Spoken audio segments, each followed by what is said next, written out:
প্ৰেম হৈ গ'ল এটা মধুৰ সম্পৰ্ক। প্ৰত্যেকৰে জীৱনত প্ৰেম এবাৰ হ'লেও এবাৰ আহেই।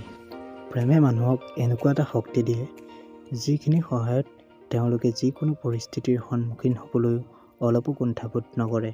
কিন্তু কিছুমানৰ মতে প্ৰেম হৈ গ'ল এটা বিৰক্তিদায়ক বস্তু, বহুত এটা ভয়ানক বস্তু, যিটোৱে মানুহক বহুত বেছি আঘাত হানিব পাৰে আৰু নিজৰ সম্পৰ্কবিলাক বেয়া হয়, যাৰ বাবে কেতিয়াবা তেওঁলোকে বহুত বেয়া পৰিস্থিতিৰ সন্মুখীন হ'ব লগা হয়।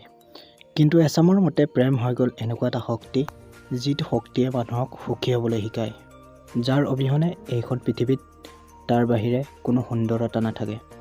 কিন্তু যিয়েই নহওক লাগিলে যেতিয়াই কোনোবা এজন ব্যক্তিয়ে কোনোবাক ভাল পাই প্ৰেমত পৰে, তাৰে ভিতৰত কিছুমান খুব সোনকালে ইজনে সিজনক ওচৰৰ পৰা আঁতৰি যায়। তেতিয়াই সম্পৰ্কত ফাট মেলা আৰম্ভ কৰে। কিন্তু ইয়াৰে ভিতৰত কিছুমান এনেকুৱা নিয়ম আছে, এনেকুৱা কিছুমান অভ্যাস আছে, এনেকুৱা কিছুমান কথা আছে, যিবিলাক কথা জনাৰ বাবে কিছুমানৰ প্ৰেম বহুত বেছি ওপৰলৈ যায়। সুন্দৰকৈ তেওঁলোক থাকিব পাৰে, তেওঁলোকে প্ৰেমত সফলতা লাভ কৰিব পাৰে।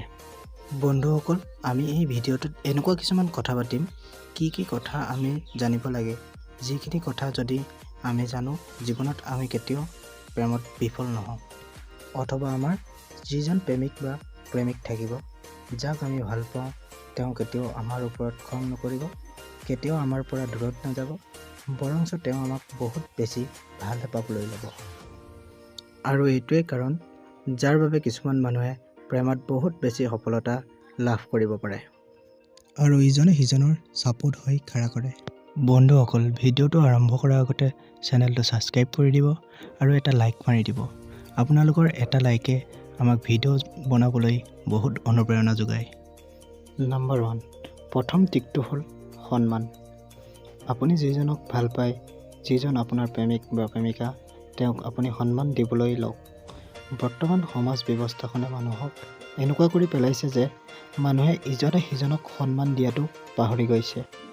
কিন্তু ভাল নিশ্চয় পায়, তেওঁ সদায় নিজৰ কৰি ৰাখিব বিচাৰে, কিন্তু তেওঁৰ কামবোৰত বা তেওঁক কেতিয়াও প্ৰশংসা নকৰে, কেতিয়াও তেখেতক সন্মান কৰিব নিবিচাৰে। সুবিধা পালেই তেখেতক লজ্জিত কৰিব বিচাৰে, সুবিধা পালেই তেখেতক ডাউন দিবলৈ চেষ্টা কৰে। গতিকে আপুনি আপোনাৰ প্ৰেমিকাক সন্মান কৰক, প্ৰশংসা কৰক, তেতিয়াহে তেওঁ আপোনাৰ প্ৰতি মৰম ভাল পোৱা বাঢ়িব। 2 নম্বৰটো হৈ গ'ল ভুল খুচৰা।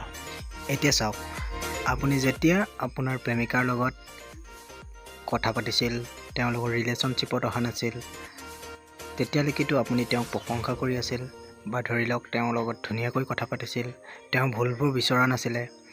যেতিয়া আপুনি ৰিলেশ্যনশ্বিপত আহি গ'ল, 2 দিন 3 দিন হ'ল তেওঁৰ লগত কথা পতা, তাৰপিছত লাহে লাহে আপুনি তেওঁৰ ভুলবিলাক খুচৰিবলৈ ধৰিলে। আপুনি কেতিয়াও এইটো ভুল নকৰিব যে আপুনি আপোনাৰ প্ৰেমিক বা প্ৰেমিকাক আগৰ বয়ফ্ৰেণ্ড বা আগৰ ভালপোৱাৰ বিষয়ে কেতিয়াও নুসুধিব। যদি সোধে তেতিয়া তেওঁ অকণমান নিগেটিভ ভাৱ মনত আহে। গতিকে আপুনি আপোনাৰ প্ৰেমিকাৰ ভুল খুচৰা বাদ দিয়ক। যদি আপুনি ভুলবোৰ খুচৰিবলৈ যায়, তেতিয়া সম্পৰ্কত ফাট মেলা দেখা পোৱা যায়। গতিকে বন্ধুসকল, আজিলৈ ভিডিঅ'টো ইমানতে সমাপ্ত কৰিছোঁ। নেক্সট ভিডিঅ'ত মই এনেকুৱা দুটামান ট্ৰিপ আনিম, যোনকেইটা ট্ৰিপছে আপোনালোকৰ ভালপোৱা কেতিয়াও আঘাত সানিব নোৱাৰে। ধন্যবাদ।